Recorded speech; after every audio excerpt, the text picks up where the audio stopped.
quero lhes falar esta noite sobre crentes consagrados.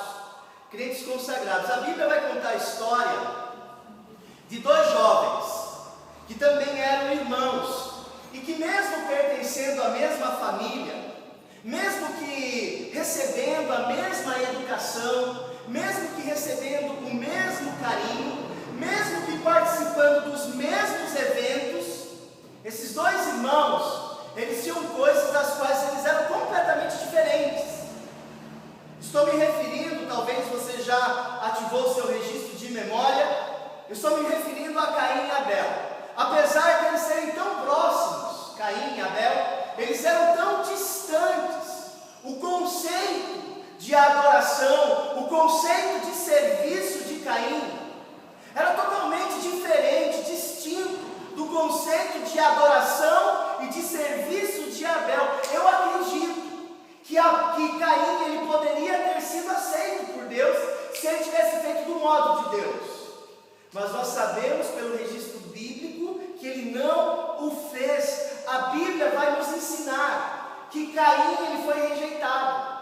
A pessoa de Caim foi rejeitado pelo Senhor, tanto ele quanto a sua oferta. Então, amada igreja, nós precisamos ter a ciência de que se nós vamos fazer as coisas de Deus, nós precisamos entender que nós devemos fazer do jeito de Deus, não é do meu jeito, porque senão, se nós formos fazer do nosso jeito as coisas de Deus, nós corremos o risco de trilharmos o caminho de Caim. E qual seria o modo correto?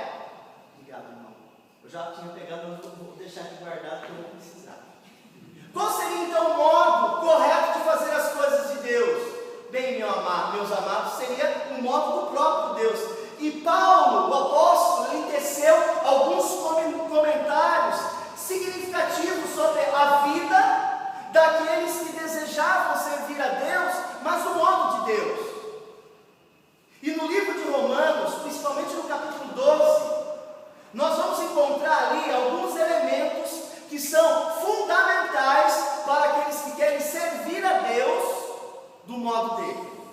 Eu quero desafiá-los nesta noite, você buscar nesses elementos para o seu viver diário. Então vamos comigo, por favor, para o livro de Romanos. Romanos capítulo 12, versículo 1 e 2.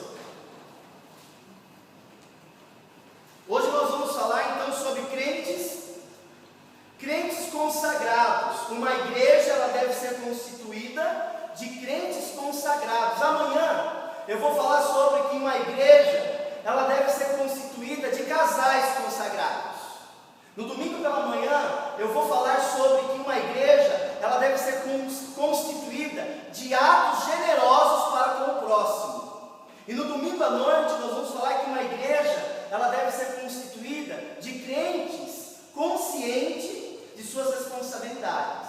Hoje eu vou falar que uma igreja deve ser constituída de crentes consagrados. Romanos 12, 1 e 2. Vamos nos colocar, por favor, em pé, em reverência à leitura da palavra do nosso Deus.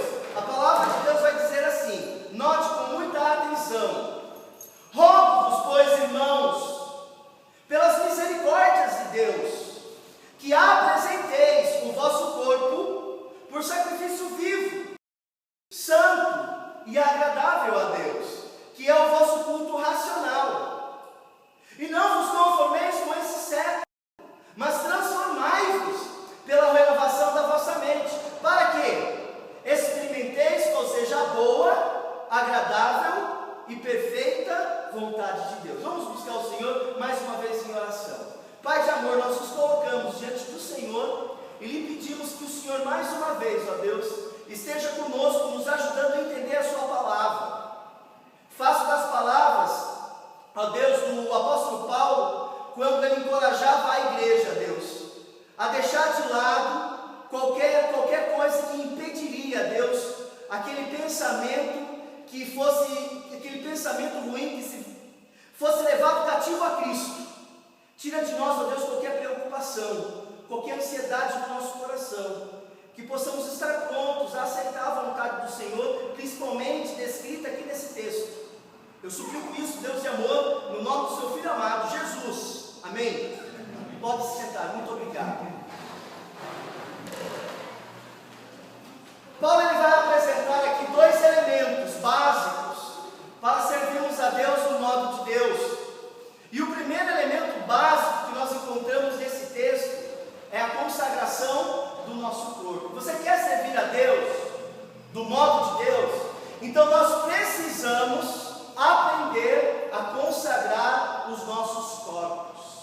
Se você quer servir a Deus do modo de Deus, não do seu modo, você precisa aprender a consagrar o seu corpo. Nós estamos vivendo um momento muito crítico no evangelicalismo moderno, não é verdade? Porque, a bem da verdade, os adoradores, com a sua adoração, eles têm adorado a Deus de modo subjetivo. Ou seja, cada um faz o seu jeito. Eu adoro e eu vou servir a Deus do meu jeito. É a mesma infeliz síndrome, aquela de Caim. Eu qualifico a maneira como eu quero adorar a Deus. Eu vou qualificar a maneira como eu vou servir a Deus, mesmo que a Bíblia diga ao contrário. Na realidade não importa o que a Bíblia diz, importa o que eu quero e o modo como eu quero. E nós vamos perceber que aqueles que assim vivem de modo subjetivo. Eles têm de princípios absolutos. Ou seja, tudo é relativo, tudo depende da mente e do sentimento de cada um. E a gente encontra isso no meio do evangelicalismo moderno. Vida cristã, amada igreja, ela não é regrada pelas oscilações do meu coração. Vida cristã não é regrada pelas oscilações do meu coração. Vida cristã, ela é regrada pela palavra de Deus, dirigida somente por ela, não pelo que eu penso, não pelo que eu acho, não pelo que a maioria está dizendo, mas simplesmente pelas determinações das sagradas letras. Segundo o versículo primeiro de Romanos capítulo 12, nós vamos encontrar que essa consagração a Deus do meu corpo, ela não se dá de forma alguma de modo subjetivo. Quando nós vamos falar de servir a Deus do modo dele, nós temos que entender que isso não é de modo subjetivo, mas objetiva, regrada pela palavra de Deus. Eu tenho o dever de abortar qualquer pensamento, qualquer ideologia que se levante contra o conhecimento de Cristo. Eu devo colocar para fora a maneira como eu devo me apresentar diante de Deus, é regrada apenas pelas determinações do livro sagrado, e não pelas oscilações do meu coração, e não pelas oscilações dos meus pensamentos. É a palavra de Deus que vai dizer o modo como eu devo viver. Então, quando a gente fala de uma consagração a Deus, quando a Bíblia fala sobre uma consagração do nosso corpo a Deus, eu devo buscar na palavra de Deus o modo como isso deve ser feito. Não é pelo que eu penso. E Paulo ele vai enfatizar exatamente isso. Tanto que ele vai dizer que esse culto, ele é racional. Não é subjetivo. Ele é racional. Ele parte do pressuposto de uma palavrinha grega muito interessante. A palavra racional aqui no grego é uma palavrinha que é escrita assim, lógicos. Ou seja, é aquilo que pertence à razão, é algo lógico, jamais pelas oscilações do meu coração, jamais pelas oscilações dos meus sentimentos, pelas agitações do momento, nunca, jamais, porque é um culto racional. E o desafio que Deus ele nos traz é que essa coisa que é racional, ou seja, pertence à razão. Para nós, seres humanos, que somos racionais, nós vamos entender, principalmente porque o Espírito Santo, uma das responsabilidades do Espírito Santo é me fazer entender em Cristo, ilumina a minha mente, para que eu compreenda. Deus espera que se vamos servi-lo de um modo consciente, de um modo responsável. Então o obreiro ele deve entender o que ele está fazendo. Não é de qualquer jeito, não é do seu jeito, é do jeito dele. Ele é o dono E é muito triste. Sabe por que é muito triste? Porque tem muitos cristãos verdadeiramente lavados no Cristo, mas que desconhecem a vontade perfeita de Deus. E por que desconhecem a vontade perfeita de Deus? Porque é regrado pelo seu próprio coração. E é uma vida infeliz, amados. Deus pede algo racional. Nós devemos ser conscientes de nossas responsabilidades. Deus não nos salvou e nos deixou à própria sorte, lançado ao acaso. As verdades que nós vamos estudar, as verdades que estamos estudando, nós vamos perceber que elas emanam do texto. Não é necessário criar novas lições, não é necessário inventarmos lições, é só buscarmos no livro sagrado e você vai encontrar ali o modo como Deus quer que você consagre seu corpo.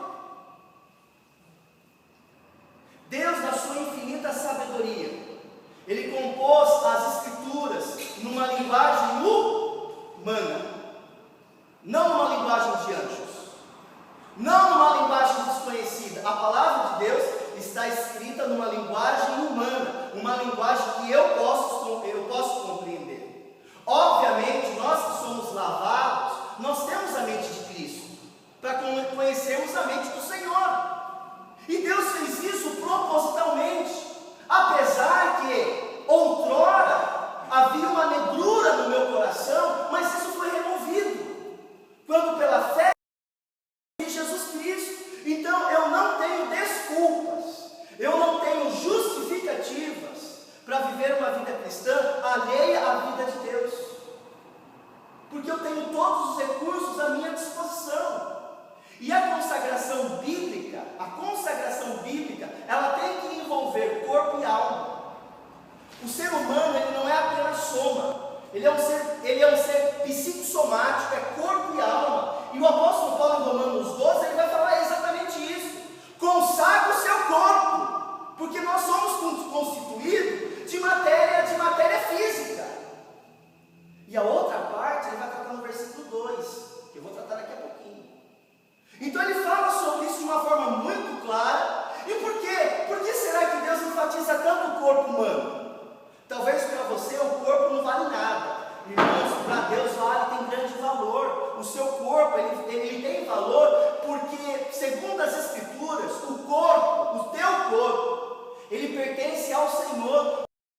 Desde que você pela fé recebeu Jesus. O seu corpo tem um dono. Mas deixe-me provar isso. Isso é sabido de vocês. No livro de 1 de Coríntios, capítulo 6. Vamos para lá. Note o porquê Deus quer o meu corpo. Por quê? 1 de Coríntios, capítulo 6, 19 a 20. Vamos ler.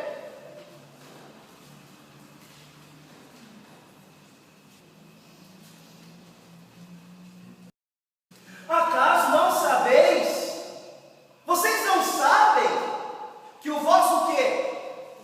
Corpo, o vosso corpo é santuário do Espírito Santo, que está em vós, o qual tendes da parte de quem? Deus. E que não sois de vós mesmos, porque fostes dados por preço. Agora, pois, glorificai a Deus aonde, irmãos?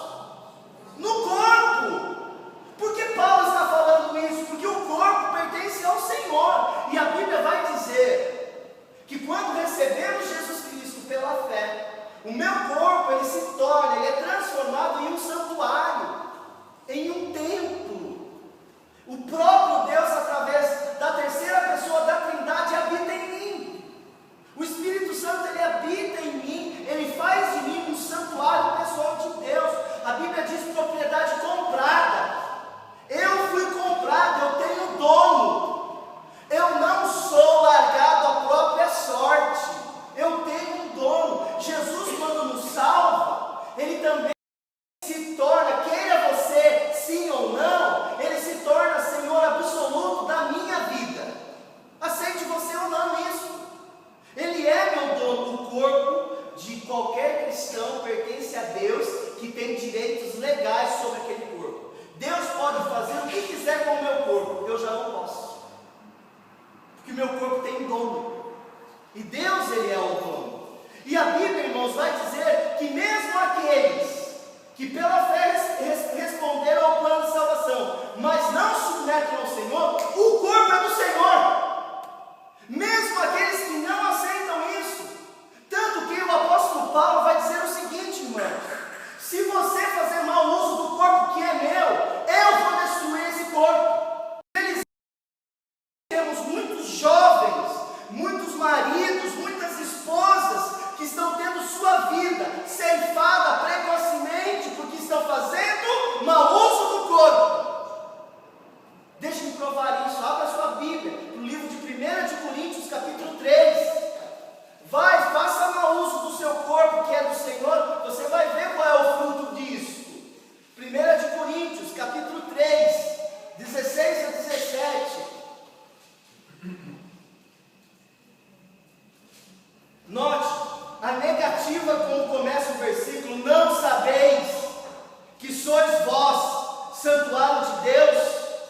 o santuário de Deus, o que Deus vai fazer? Deus o destruirá, porque o santuário de Deus, que sois vós, é sagrado. O meu corpo tem dono. O meu corpo pertence a Deus, nós somos a habitação dele. E é muito interessante, irmãos, que quando a Bíblia fala sobre o corpo, a Bíblia também vai dizer que não somente o corpo como uma unidade completa, mas cada pedacinho dele, cada parte do teu corpo, cada membro, cada órgão, cada junta é do Senhor também. Escute-me, por favor, Romanos 6,13, nem ofereçais cada um os membros, partes pequenas, os membros do seu corpo ao pecado, como instrumentos de iniquidade, mas oferecei-vos a Deus como ressurreto dentre os mortos, os vossos membros, como instrumentos de justiça. Cada parte pequena do teu corpo também é de Deus, todo ele é do Senhor. Então preste atenção, o seu corpo tem um dono. Deus é o dono do seu corpo, e cada membro do seu corpo também. Alguns da igreja do Senhor estão oferecendo seus membros, que é do Senhor, como instrumentos de pecado, práticas pecaminosas. O que eu poderia dizer da nossa língua, quando falamos o que não devemos falar? O seu membro ali está sendo usado como instrumento de pecado. Por exemplo, os nossos ouvidos, quando permitimos os nossos ouvidos ouvir coisas estranhas, o teu ouvido está sendo usado como instrumento de iniquidade. O que eu poderia dizer das tuas mãos? O que suas mãos têm tocado? Os teus pés? Onde você tem levado os teus pés?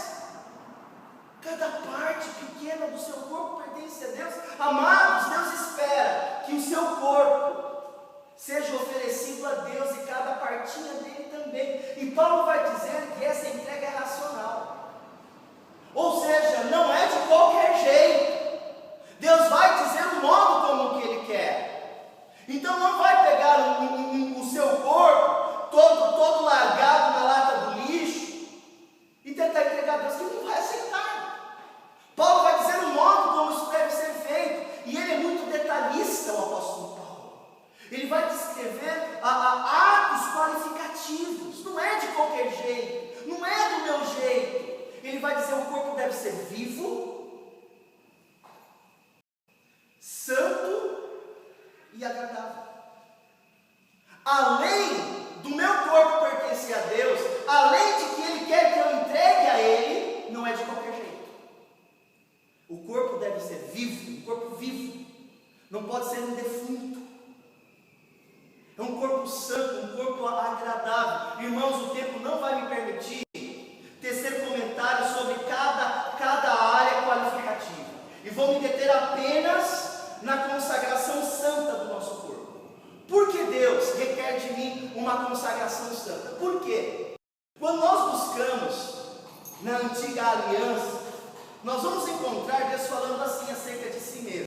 Ouça: eu sou o Senhor, que vos faço subir da terra do Egito, para que eu seja vosso Deus. Portanto, vós sereis santos, porque eu... Aí você vai me dizer: mas pastor, isso se aplica apenas à antiga aliança. Não, você está profundamente...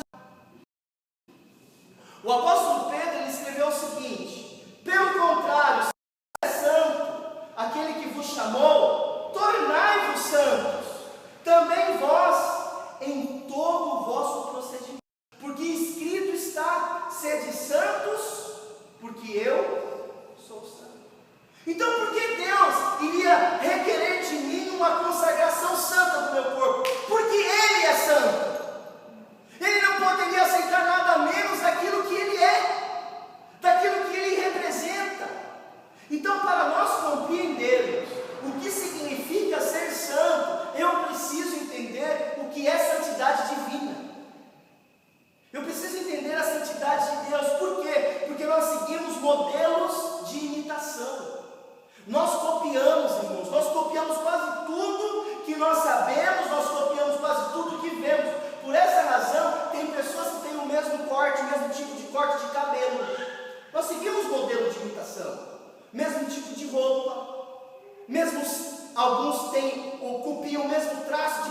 personalidade.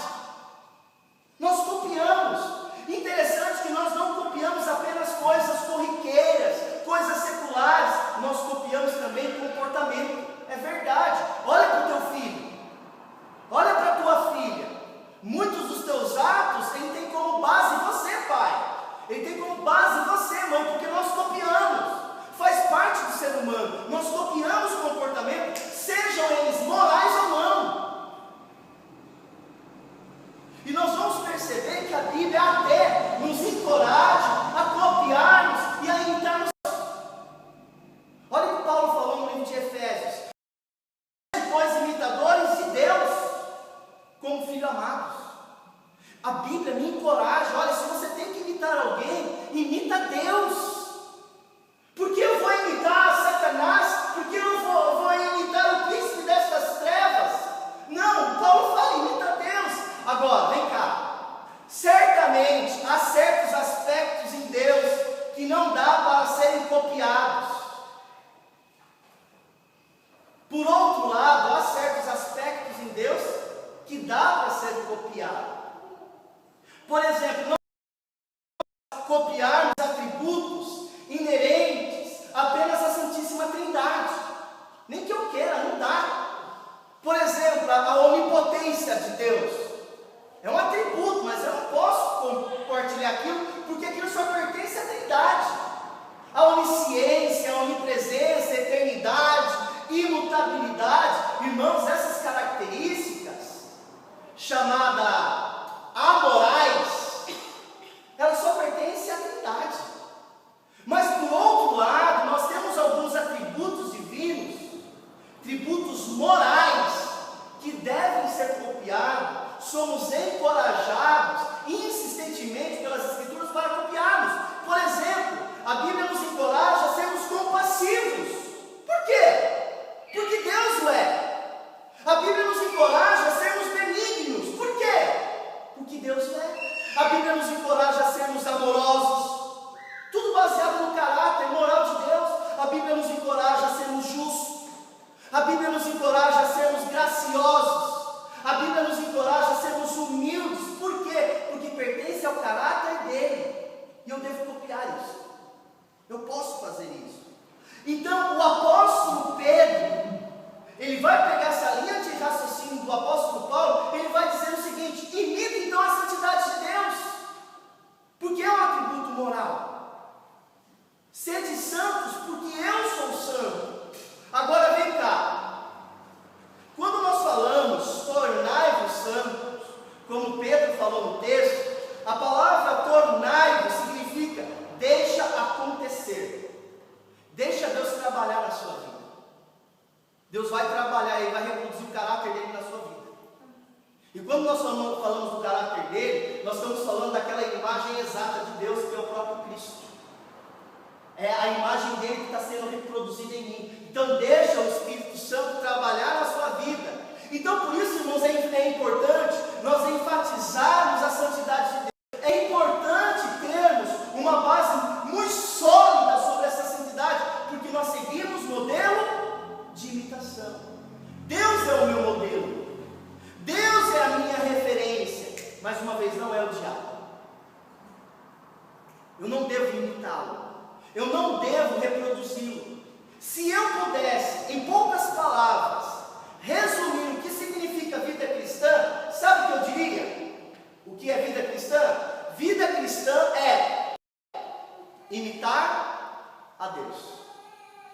Isso é vida cristã. Eu vou reproduzir no meu viver diário, no meu cotidiano, os atributos de Deus. Eu vou fazer o que Ele faz. Eu vou ser o que Ele é.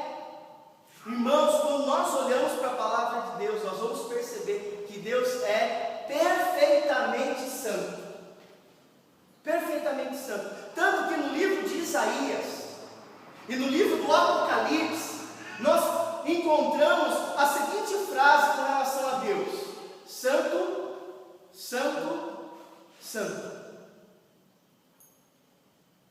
No hebraico, nós não temos o superlativo como nós temos no português. Nós diríamos no português, santíssimo. No hebraico não tem. Então, quando na língua hebraica deseja enfatizar uma palavra, repete-se ela: Santo, Santo, Santo é o Senhor. Quando nós vemos essa ênfase na santidade de Deus, eu vejo motivação para a minha própria santidade. E mais o que é que significa santo? Irmãos, a definição básica de santidade é separação. Deus é separado. Santo é isso, separado. Deus é separado de duas maneiras. Deus é separado em natureza, Deus também é separado em caráter. No que diz respeito à natureza de Deus, você sabia que a natureza de Deus é tão santa que Ele é separado de todos e acima de todos? Não dá para nós compararmos Deus com nada. Tanto que quando nós temos que comparar Deus, é de modo metafórico. Deus é parecido com alguma coisa e a coisa parecida não é.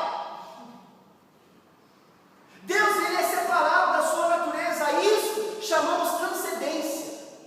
Deus, Ele é transcendente, Ele é acima da sua criação, Ele é acima de todos nós, Ele é santo. Santo em natureza. Não é desse tipo de santidade que estou me referindo. Eu estou me referindo à santidade de caráter. Deus é separado do pecado. Quando a Bíblia se refere à santidade moral de Deus, Deus é separado do pecado. Deus não pode ficar no meio de atos e de pessoas pecaminosas. Ele não pode. E por que Ele não pode? Porque Ele é santo. Ele é separado. É impossível, irmãos, é impossível que Deus participe de pecado. É impossível. E é nesse sentido que eu devo imitar Deus. Eu devo me separar de atos pecaminosos. Porque Deus é separado. Deus, Ele é santo. É importante, irmãos, frisar até o verbo quando nós nos referimos à santidade de Deus. Nós não falamos Deus está santo, porque não faz nem sentido. Deus não está, Deus, Ele é santo. Amém. Deus, Ele é santo, e nós usamos o verbo ser para enfatizar uma qualidade em Deus que não dá para ser tirada dele. É inata dele. Deus, Ele não apenas decide o certo, Ele é certo. Ele é certo sempre. O homem, ele pode fingir por algum tempo determinado comportamento certo. Deus não finge, Ele é. Ele é santo. Por exemplo, na época que você estava namorando, como que era? Você ia sair de carro com a sua namorada, e você cuidadosamente ia para o lado do passageiro, você abria a porta, não era assim? Por favor, meu amor, entre. Coisa romântica. Aí você vai planejar o casamento. Aí você se casa. Aí no dia você está com pressa, está ansioso, né? Corre pro carro, esperando entrar. Aí ela, absolutamente treinada para te aguardar, ela fica do outro lado esperando você, na sua gentileza, vir abrir a porta. Mas você está com pressa, você quer ir embora logo. E você abaixa o vidro e dá uma repreensão nela. Não vai entrar? Mas querido, eu estou esperando você vir abrir a porta aqui no carro. Querido, eu já casei, filha. Casei, não pode ter. E assim até o final da vida, talvez. Deus não finge santidade. Ele é santo. Nós devemos sempre pensar que Deus não decide o certo. É certo sempre, faz parte do caráter dele. Isso não dá para ser tirado dele. Às vezes, irmãos, ser santo significa ser separado de mim mesmo. Porque fazer o que eu quero, muitas vezes me impede de fazer o que Deus quer e ser o que. Então, às vezes, eu preciso fazer aquilo que a Bíblia insistentemente o diz, fazer morrer. Literalmente, faça morrer a sua natureza terrena. Porque do contrário, você não pode ser aquilo que Deus é. Se você crescer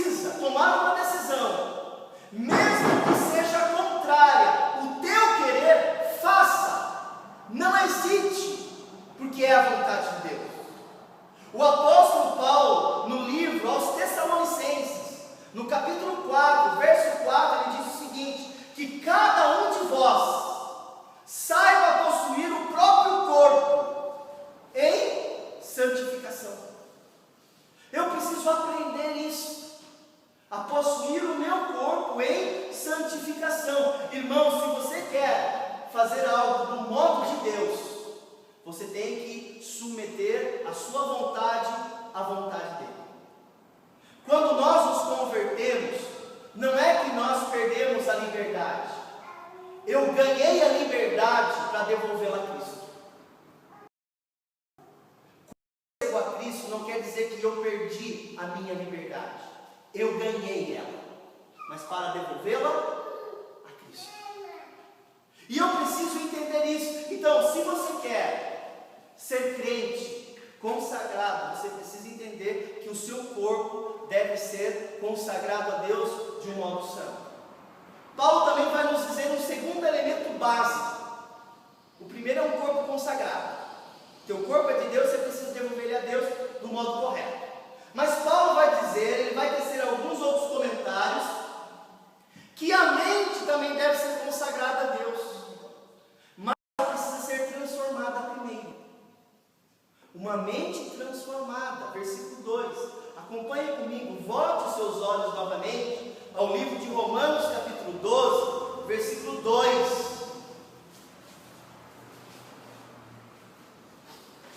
Uma mente transformada. E não vos conformeis com esse século, mas transformai-vos pela renovação da vossa mente, para que experimenteis qual seja a boa, agradável e perfeita vontade de Deus. A transformação que Paulo está se referindo nesse texto, ela começa com uma advertência. Aqui, ó, presta atenção. Uma advertência. Não vos conformeis com esse século. A Bíblia, irmãos, está dizendo esse século para se referir aos valores praticados e exercidos pelo mundo. Valores praticados e exercidos, motivados pelo príncipe desse mundo. Ele diz: não faça isso. Você não vai conseguir viver do modo de Deus se você viver do jeito que o mundo vive. Você não vai conseguir. Então nós temos que entender que a Bíblia vai nos dizer que o mundo inteiro jaz o maligno. O que é que isso significa? Significa que o mundo, ele está debaixo da influência do mal. O mundo está debaixo, não se engane. O mundo está debaixo da influência do príncipe das trevas. Exemplo disto nós temos, por exemplo, nas propostas de lei que estão sendo votadas, que estão sendo debatidas, que estão sendo consideradas pelos nossos representantes. Em alguns casos já até foi votado. Por exemplo, expressão sexual. Por que você acha que o mundo está trilhando nessa direção? Seria muito engraçado, seria muito irônico o mundo não está trilhando nesse caminho. Porque o mundo inteiro já se maligno. Você vai querer esperar o que, amados? O que nós poderíamos dizer, por exemplo, sobre ecumenismo religioso? Por que está acontecendo isso? Você estranha isso? Pois bem, não deveria estranhar. O mundo inteiro jaz o maligno. O que a gente poderia falar sobre disciplina pedagógica, palmadas pedagógicas? O que nós poderíamos falar do papel da mulher na sociedade? O que nós poderíamos falar do papel da criança na sociedade? Por que está caminhando nessa direção? Eu sei o porquê. A Bíblia já diz o porquê. O diferente, o estranho, se fosse, que se não tivesse nessa direção. O mundo incrédulo está sob o poder do mal. As atrocidades, os homicídios, as imoralidades estão em ascensão. O mundo inteiro jaz o maligno. Satanás tem exercido poder sobre o mundo ímpio. O mundo ímpio. E Jesus ensinou muito sobre esse mundo, sobre os valores. Ele vai dizer o seguinte: olha, vai vir o príncipe desse mundo, e eu não tenho nada a ver com ele. Quando eu olho para as coisas que estão acontecendo, Jesus falou: olha, eu não aprovo. Eu não estou por detrás disso. Aliás, não tenho nada a ver com isso daí não. Quando vier o príncipe, é ele que vai influenciar isso. Jesus, ele falou mais, ele vai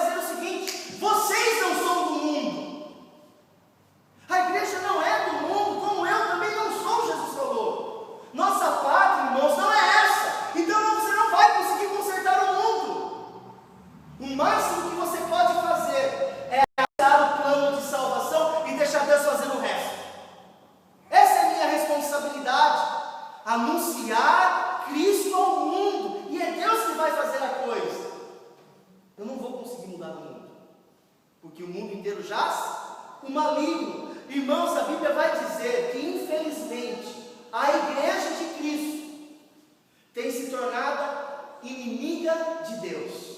Por quê? Tiago 4,4 diz o quê? Aquele que quiser ser amigo do mundo, constitui-se inimigo número 1 de Deus. Vai lá fazer amizade, andar de braços dados com o mundo, você é inimigo número 1 de Deus.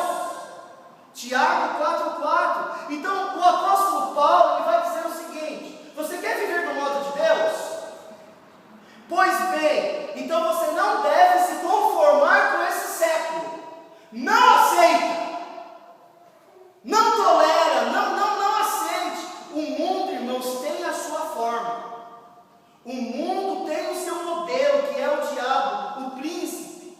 O sistema desse mundo, o mundo inteiro está fazendo pressão para que a igreja se conforme com o mundo. Não é isso que nós temos visto nas expressões sexuais, até dentro de supostas igrejas? Por que isso está acontecendo? Eu sei por que está acontecendo. Talvez nas expressões disciplinares, expressões familiares, expressões comerciais, expressões comportamentais, a Bíblia vai nos ensinar, nos deixou como registro de pessoas que não quiseram se conformar com esse século. Não quiseram. Nós temos exemplos, por exemplo, de Daniel. Nós temos exemplos como de Moisés. Nós temos exemplos como de Noé, de Jó e muitos outros, de pessoas que queriam fazer questão de falar: olha, eu pertenço a Deus. Não importa o que você vai falar, não importa o que você pensa de mim, mas eu pertenço a Deus e eu vou levantar essa bandeira. Eu sou propriedade comprada. Irmãos, éramos filhos da ira. Éramos, por natureza, filhos do maligno. Deus nos libertou do império das trevas. O Cristo, o Filho do Deus vivo, Ele nos transportou para o seu reino. Mesmo que nós não estamos no reino, nós vivemos os valores do reino. Nós já vivemos os valores do reino. Eu sou patriota do céu. Eu vivo como embaixador de Cristo. É isso que nós somos. Então não se sinta forçado a fazer algo que o mundo faz. Não se sinta forçado. Por que não, pastor? Porque Caim foi forçado por ele mesmo. Caim foi mundano. Ele fez o que lhe deu na telha. Ele agiu conforme o seu coração. E ele foi rejeitado. O que te faz pensar que você não seria? Eu havia dito no início. Caim foi rejeitado. Ele foi e a oferta também. Deixa eu me provar. Gênesis 4:5.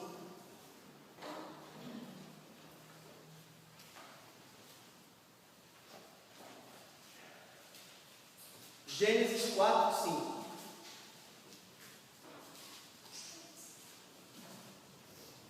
Note a parte A do versículo. Ao passo que de Caim e de sua oferta não se agradou. Deus rejeitou tanto ele quanto a sua adoração. Por essa razão o texto vai me sugerir uma transformação de mente. O maior alvo da vida cristã, é que o próprio Deus venha mexer na minha disposição de mente, o modo como eu penso.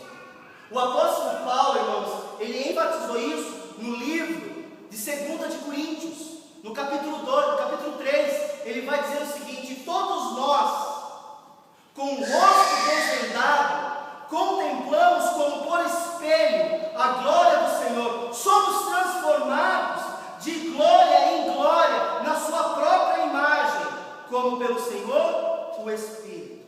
Irmãos, é verdade que quando Deus nos criou, Ele partilhou com a humanidade a sua imagem e semelhança. É verdade. Entretanto, que quando o pecado adentrou o mundo e o homem foi expulso do paraíso, essa imagem que Deus partilhou conosco, ela foi desfigurada, ela foi corrompida pelo pecado. E o homem, cada vez que ele se aprofunda no seu pecado, ele vai se deixando cada vez mais se parecer com Deus, vai se parecer com um bicho, vai se parecer com uma coisa, vai se parecer com um diabo. Porque o que é diabo senão um ego que se afirma em oposição a Deus? Uma pessoa que dá costa para Deus. Isso é diabo, opositor. Eu sou um diabo, eu sou opositor de Deus. Mas quando o Senhor me resgata, essa imagem que estava sendo desfigurada, Ele vai me lapidando, Ele vai me resgatando cada vez mais, Ele vai me transformando, para que a imagem do Cristo seja refletida na minha vida, ainda no presente século.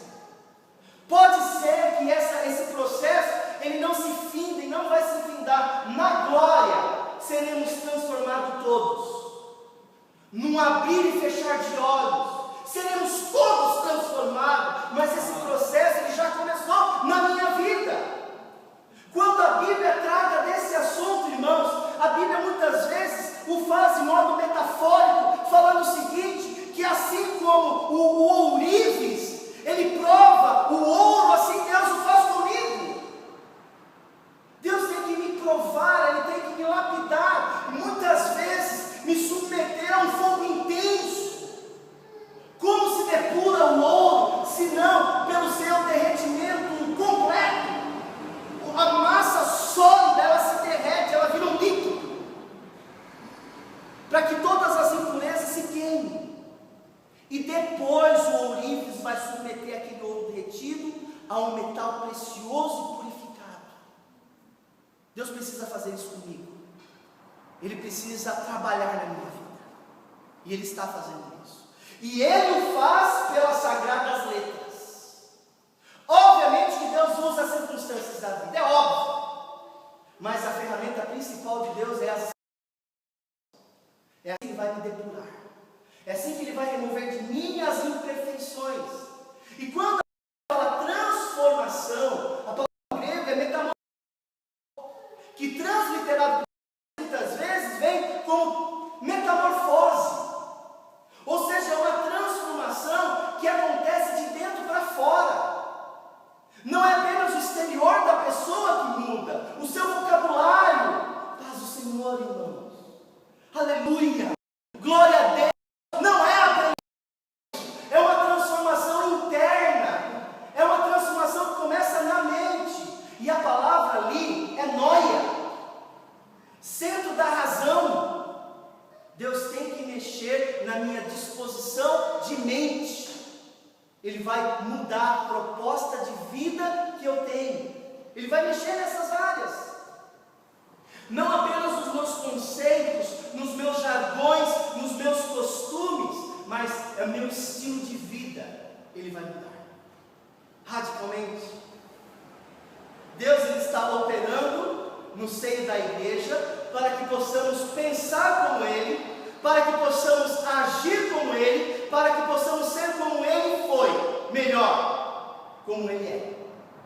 Deus, Ele é santo. E se nós vamos fazer melhor, se vocês vão fazer desta igreja a igreja de Deus, a igreja que Deus quer que ela seja, então você precisa decidir hoje. Eu vou fazer do modo dele. E qual seria o modo dele? Número 1, Paulo falou sobre isso. Eu preciso consagrar o meu corpo.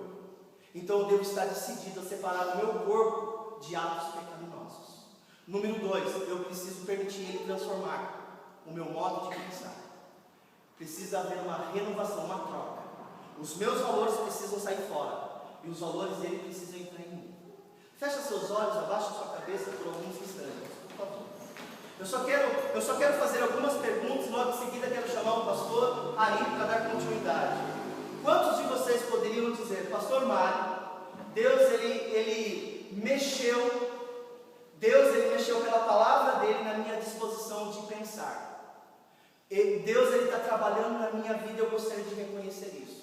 Quantos de vocês, como um testemunho público, poderiam dizer: pastor, Deus tem mexido comigo hoje? Levanta uma das suas mãos. Amém. Amém. Amém. Deus seja louvado. Amém. Obrigado pelo seu testemunho. Pode abaixar várias mãos. Deus seja louvado pela sua vida. Pode abaixar, eu já te vi. Pastor, Deus falou comigo. Deus mexeu nas minhas disposições. Queria convidar o pastor ali. E vamos tornar dessa decisão pessoal uma decisão secreta e uma decisão pública. Que Deus abençoe a todos.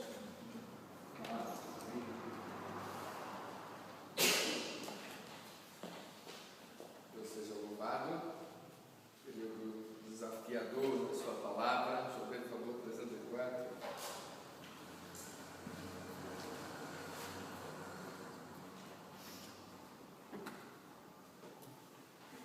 Convido todos a nos colocarmos em pé. Vemos dias, meus amados,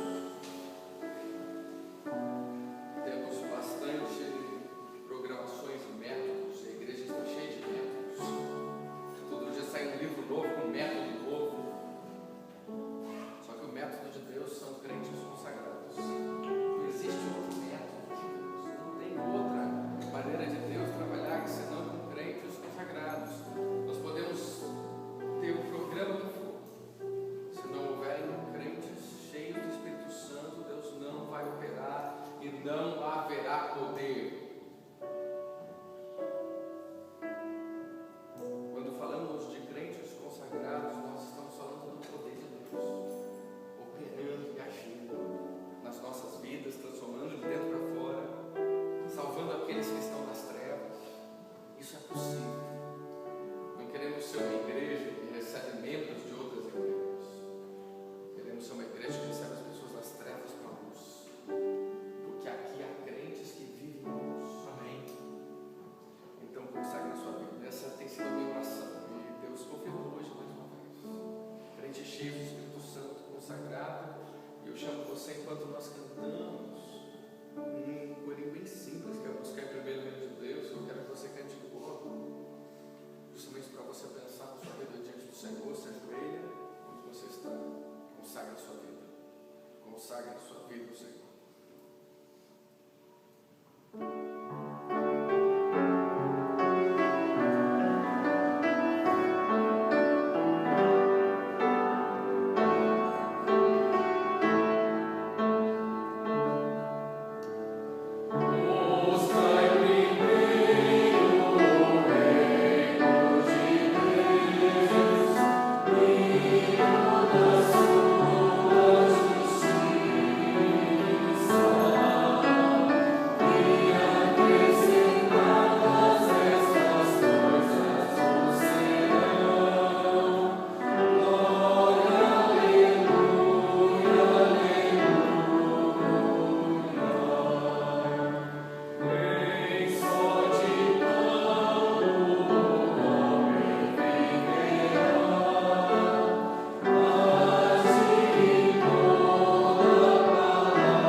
Deus, o Senhor nunca mudou, Senhor.